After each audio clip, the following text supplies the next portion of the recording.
Oke, udah dulu ya, udah malam, dadah. Oke, dadah. Sehat-sehat ya semuanya. Dadah, see you. Juga. Dadah. Ever since the COVID-19 pandemic hit the world, the way we communicate with each other has been shifting. 25-year-old Dina Artinovianti has not visited her parents in Garut, West Java for several months now. However, she has been calling her parents more frequently compared to before the pandemic. Kan waktu aku masih bisa curi-curi waktu buat pulang, ya udahlah video call-nya paling 1 minggu tuh bisa 3 kali. Sekarang tuh kayak setiap ada waktu aku jadi video call sama keluarga aku karena ya udah nggak bisa pulang. With the pandemic showing no sign of receding in the near future, we are still likely to rely on virtual meetings to interact with others. However, some limitation may keep us from regularly communicating with our loved ones, such as signal disruption. Biasanya orang-orang tuh kalau misalkan di video call mereka tuh nggak bener-bener banyak yang diceritain tuh.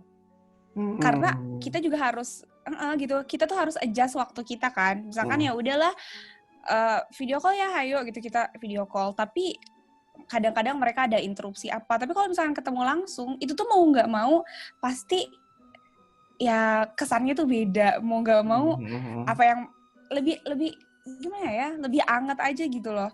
Kalau ini tuh cuman sekadar ya udahlah gitu video call, terus diceritain apa aja, kayak cuman highlightnya doang gitu yang mereka ceritain. The psychologist Baby Jim Aditya is aware of the drawback of virtual meetings. She explained that there was no energy exchange during virtual interaction. Karena dalam pertemuan virtual memang emosi berupa ekspresi terlihat, tapi rasanya kurang gitu ya. Dan dalam komunikasi kan kita tahu bahwa komunikasi itu bukan hanya verbal atau kata-kata. Non-verbal message also play a role in our communication. Hand gesture, face expression, tempo, intonation, articulation, and accent. Kalau secara virtual mungkin ada yang terdistorsi ya dari semua tiga itu. Mungkin karena jarak ya, karena mungkin jaringan tidak begitu sempurna sehingga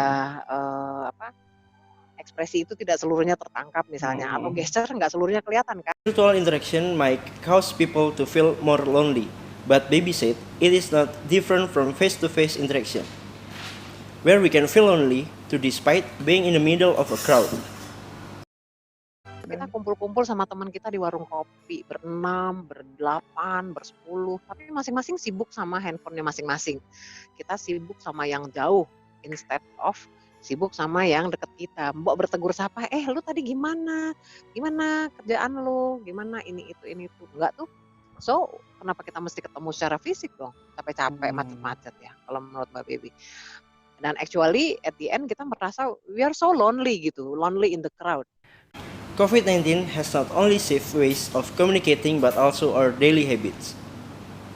Before the pandemic, there was a frequent coffee shop visitor. Persis di sebelah Plaza Senayan, jadi sebenarnya hampir tiap hari nongkrong.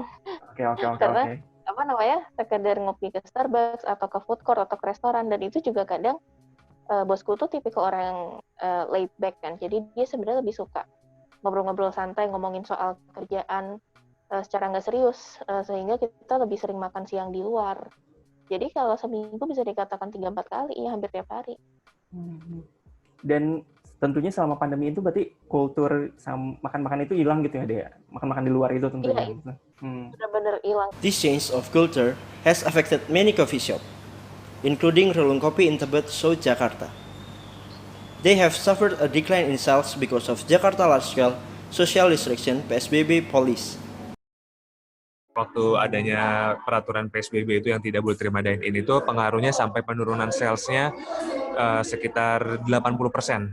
When Jakarta entered its transitional PSBB phase in early June, customers start returning to Relung Kopi. The coffee shop now provides outdoor seating to help customers maintain a safe cycle distance. Kita tahu kan dengan adanya COVID ini lebih baik berinteraksi itu di ruangan terbuka. Nah, jadi kita juga rajin untuk promo kalau selain kita menerapkan protokol kesehatan, kita juga beberapa foto video kita unggah di media sosial Rulung Kopi. Kalau ini loh beberapa spot di Rulung Kopi yang banyak sirkulasi udaranya, yang banyak ruangan terbukanya, dan ruangannya spesies juga di indoor. Kita kasih lihat foto atau apa yang berjarak, jadi orang mudah-mudahan merasa nyaman, tidak takut untuk datang ke Rulung Kopi, dan kita mastiin orang yang di Rulung Kopi itu harus memakai masker, kita pengecekan suhu tubuh, sanitizer.